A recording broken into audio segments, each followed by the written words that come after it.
Mantle and Maris remain hot as a nation turns its attention to the M&M boys.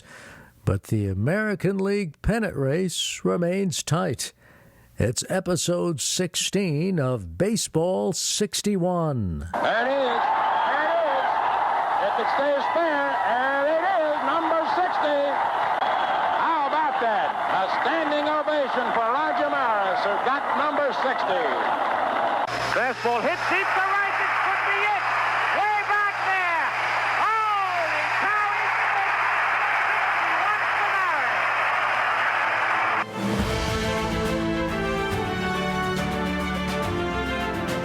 Maris. Hello, everyone, and welcome to Baseball 61, a podcast about the historic 1961 New York Yankees and the Major League Baseball season of 1961.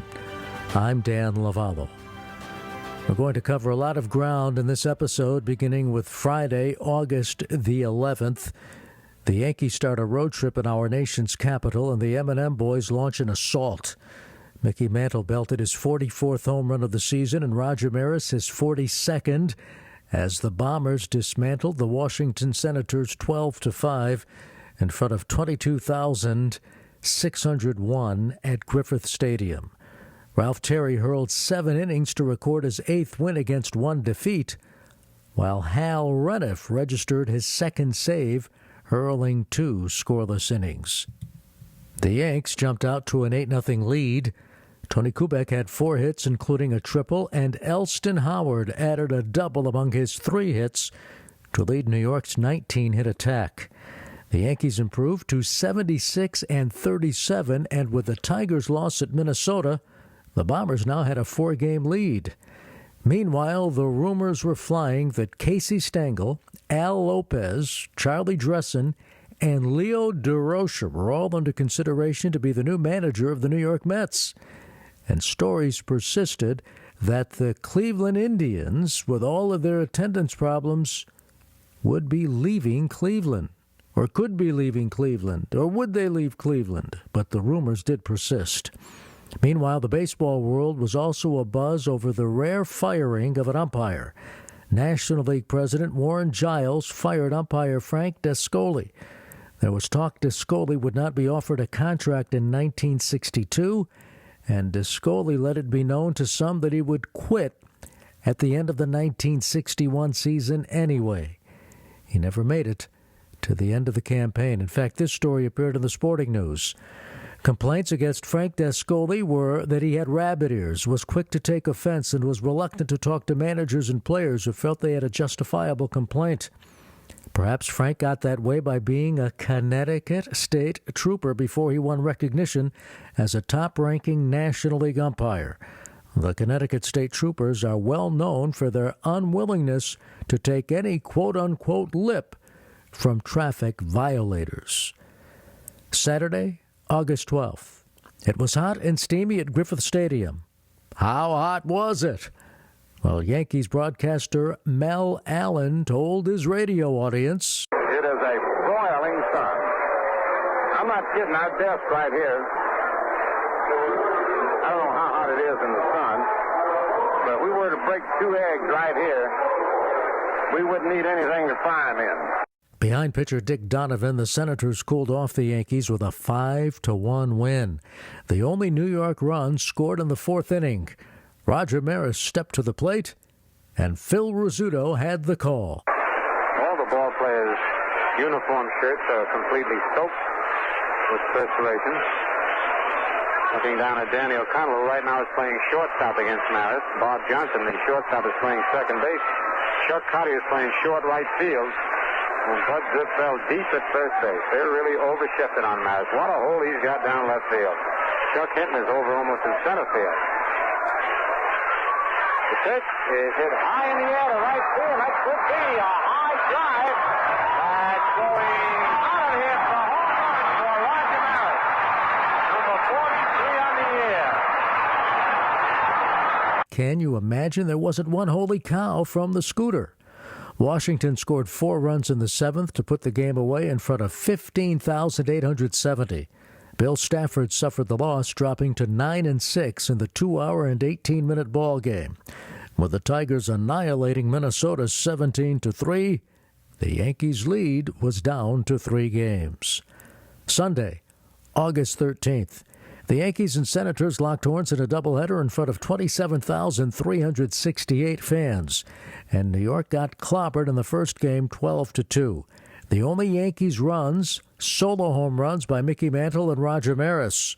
For Mick, it was his 45th of the season, and for Roger, his 44th. Bud Daly took the loss in the 2-hour and 31-minute game, dropping to 9-16.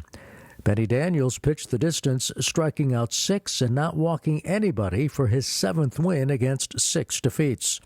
In the second game, the Yankees bounced back for a 9-4 win, erupting for 5 runs in the 8th inning to open a 9-1 lead.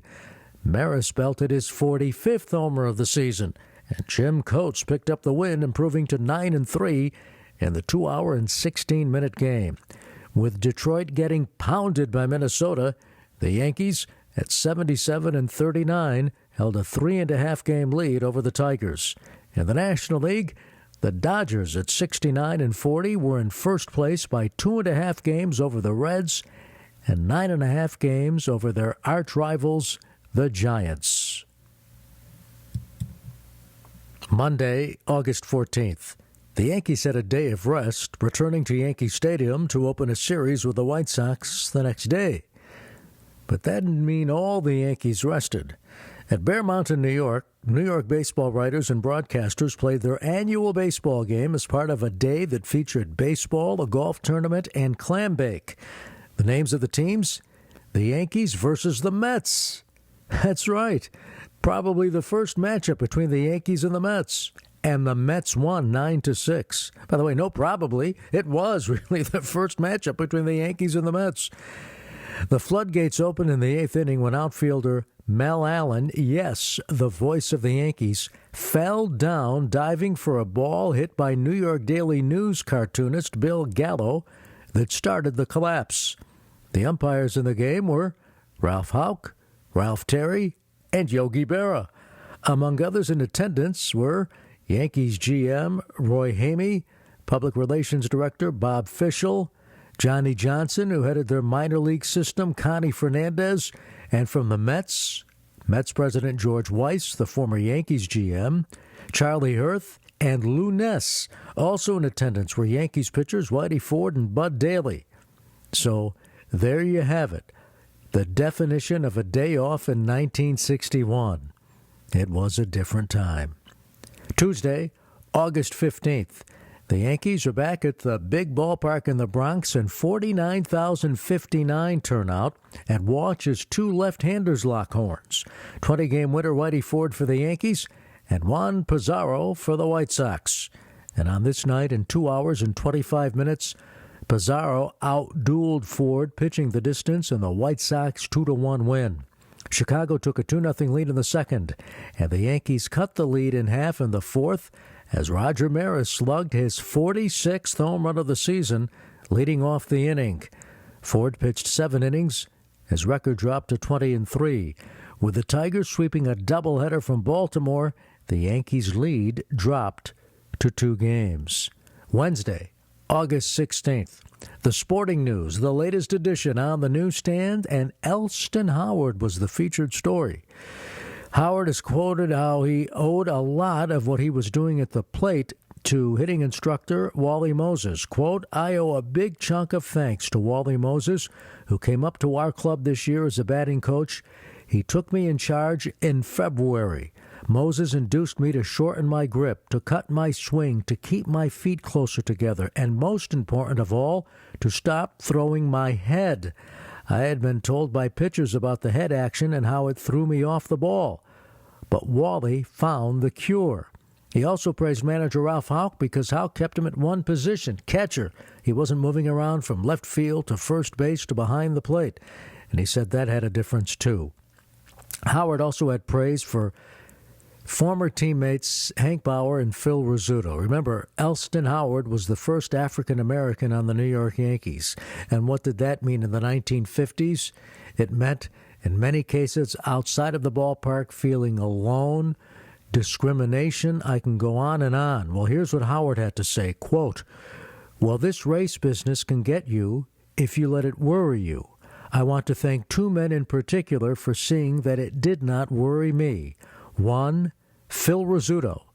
The other, Hank Bauer." Elston said he was a little bothered when he joined the Yankees to discover that he couldn't go to some of the hotels in which they lived on the road, in Kansas City and Chicago, among other places.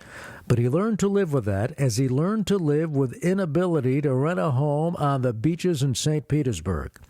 His first training session home down there was with a cobbler by the name of Williams, who had a son Howard's age. Quote, "I got pretty lonesome at times, and Phil would sense when I hit the real blues. He would take me to the movies." Howard went on, "Rizzuto talked to me a lot about life in the big leagues, how to meet problems.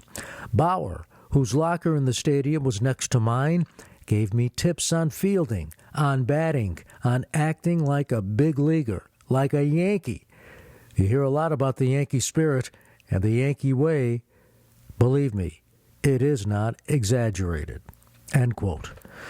As for the games, Roger Maris continued his torrid slugging, hitting home runs number 47 and 48 in the Yanks' 5-4 win of the White Sox in front of 29,728 at the stadium. The Yankees won the game in the last of the ninth when pinch hitter Bob Cerv was hit by a pitch with the bases loaded by reliever Warren Hacker, who had just entered the game. Ralph Terry, who pitched 4 innings in relief of starter Roland Sheldon, picked up his 9th win against 1 defeat. Time of the game, 2 hours and 24 minutes. With Baltimore beating Detroit, the 78-40 Yankees had a 3-game lead. Meanwhile, in a showdown series in Los Angeles, the Cincinnati Reds swept the LA Dodgers in a doubleheader in front of 72,140 at the Los Angeles Coliseum to move back into first place by 1 game over the Dodgers. And the seed for how we watch television sports today, even in 2021, was sown on this date. Let me read this story from the Sporting News. 2 bills could change the whole concept of televised baseball. Senator Estes Kevauer, Democrat from Tennessee, dropped a bill in the hopper that would permit negotiations for television between networks and organized sports or package deals. Representative Emanuel Seller, Democrat from New York, introduced a similar bill. So what did that mean? What did this bill mean? What it meant was that these teams could band together as one league and negotiate with a network over television rights. Under the current system in 1961, you couldn't do that. You had to negotiate individually. The Yankees, for example, had a separate contract with CBS in addition to their local affiliate in New York, WPIX. But you really couldn't negotiate as a league. Well, now you could if these bills became law, which they ultimately did. The NFL went out and cut a big deal with CBS. And how we watch sports in 2021, well, the seeds were sown 60 years ago. Thursday, August 17th. Bill Stafford pitched into the 9th inning, giving way to lefty reliever Luis Arroyo, and the Yankees held on for a 5-3 win over the White Sox in front of 25,532 at Yankee Stadium. Stafford picked up his 10th win against 6 defeats in the 2-hour and 36-minute game, while Arroyo registered its 23rd save. New York jumped out to a 5-0 lead before Chicago scored 3 runs in the 9th. With Baltimore defeating the Tigers again, the Yanks now had a 4-game lead over second-place Detroit. Friday, August 18th. The Yankees were back on the road and showed it. Cleveland erupted for 3 runs in the first off of starter Jim Coates on its way to a 5-1 win in front of 37,840 at Municipal Stadium. So the Yankees lost the first game in what was going to be a long road trip. Jim Mudcant Grant held the Yankees to 3 hits in pitching the distance in 2 hours and 16 minutes. One of the hits was Elston Howard's 12th home run of the year. In Detroit, Rocky Colavito slugged his 32nd homer as the Tigers beat the Red Sox 5-0, moving to within 3 games of New York.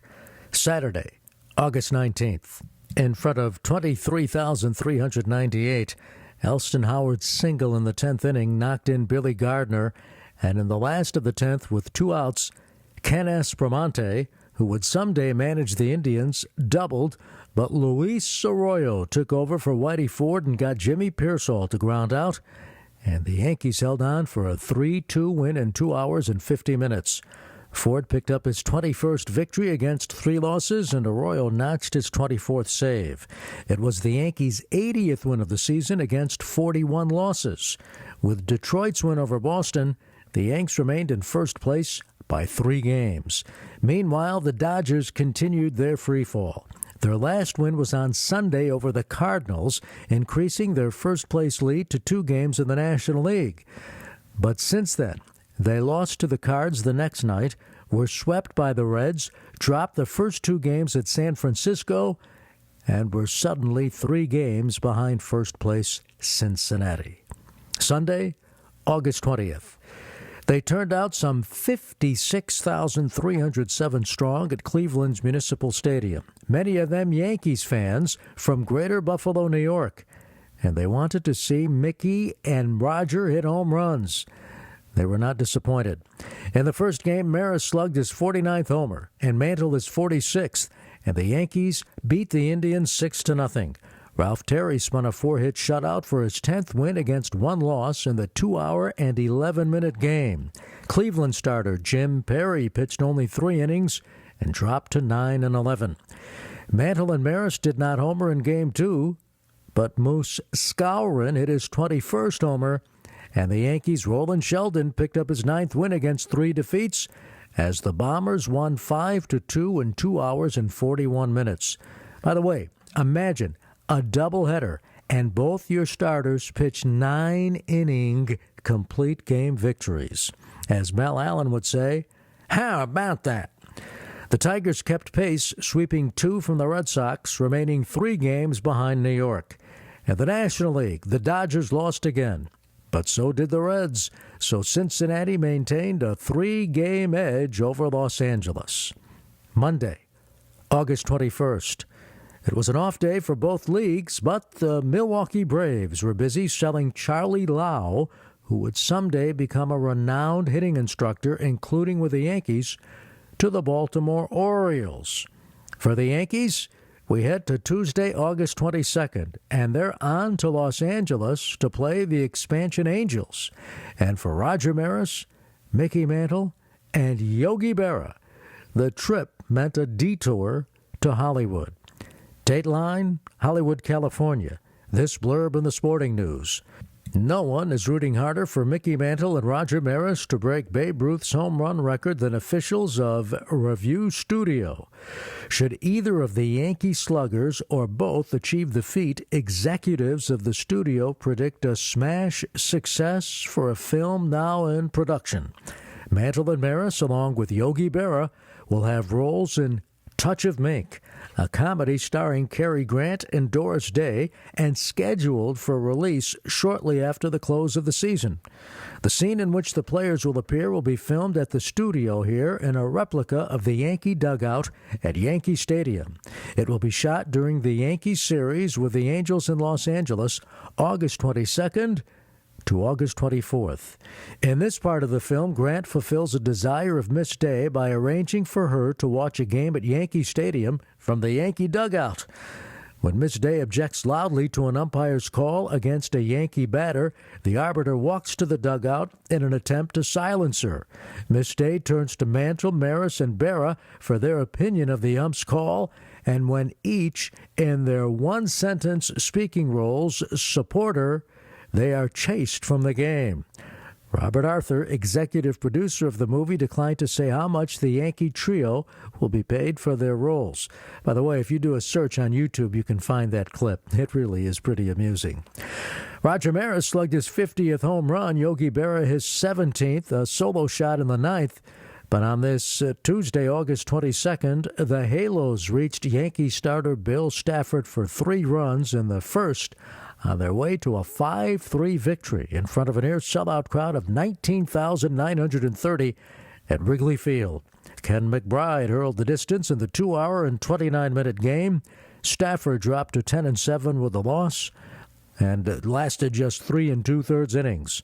The Tigers were defeating Cleveland, so the Yankees' lead was down to 2 games. Wednesday, August 23rd. It took 10 innings, but the Yankees bounced back to beat the Los Angeles Angels 8-6 before 19,773. New York fell behind 6-1 as the Angels chased Whitey Ford after 4 innings. Meanwhile, former Yankee Ryan Duran was dominant for 5 innings against his former club. But the Yanks scored 4 in the 6th on an RBI single by Elston Howard and a 3-run homer by Moose Skowron.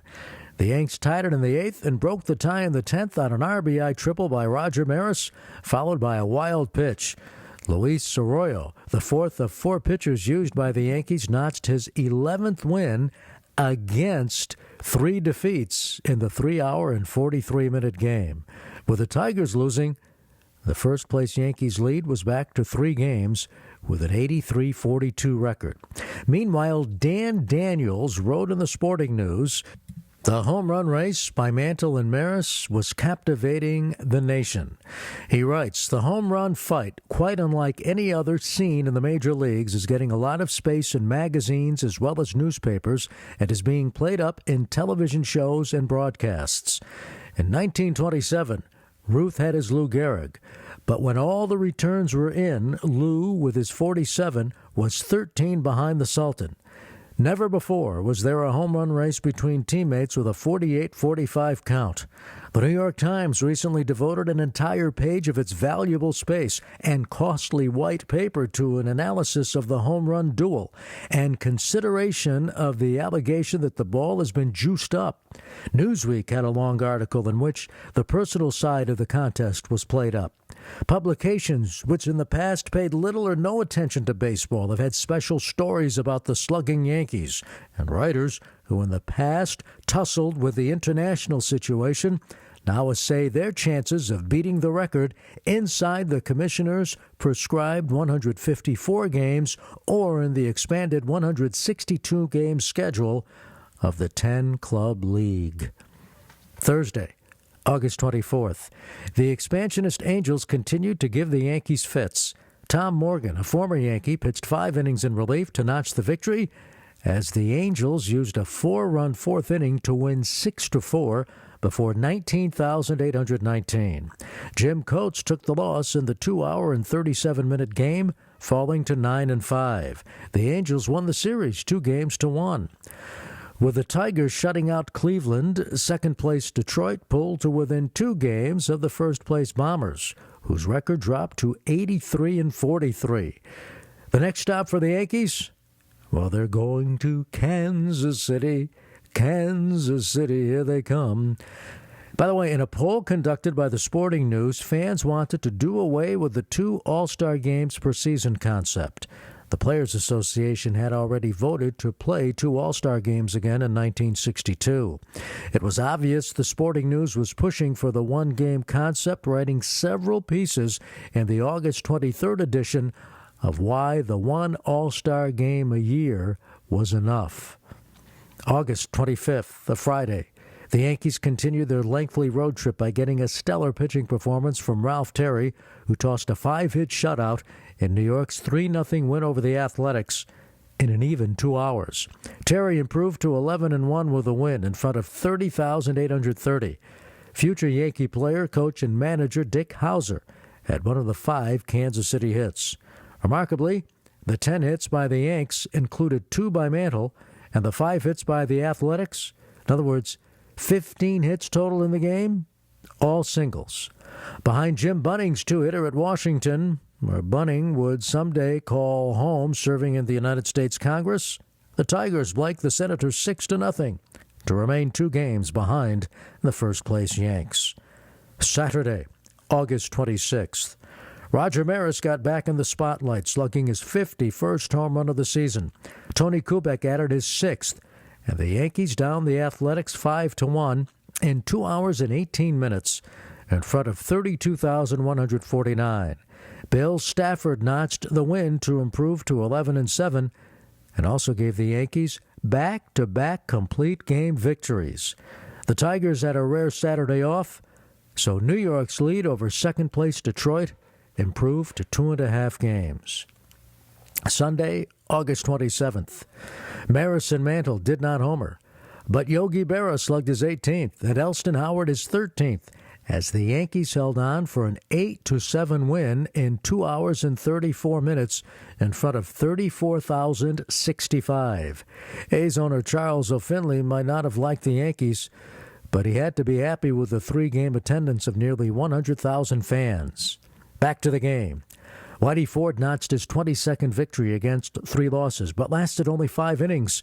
Roland Sheldon came on and pitched 3 1/3 innings, but Luis Arroyo was needed to quell a 3-run 9th-inning rally by Kansas City for his 25th save. With the Tigers sweeping Washington a doubleheader, Detroit pulled to within 2 games of the Yanks, who now had an 86-43 record. In the National League, the first-place Reds continued their winning ways and now had a 3.5-game edge over the Los Angeles Dodgers. The Reds had a 78-52 record. Monday, August 28th. The Yankees are off, but the Tigers played the Senators again and won 7-3, with Rocky Colavito slugging his 39th homer of the year, Al Kaline his 17th, and Jake Wood his 11th. With the win, the Tigers pulled to within 1.5 games of the Yanks. By the way, how about the Baltimore Orioles? They owned a 77-55 record. In this day and age, 2021, that would be good for a division lead or a wild card spot. And by the way, how much would the Orioles love a 77-55 record in 2021? But in 1961, what did 77-55 get you?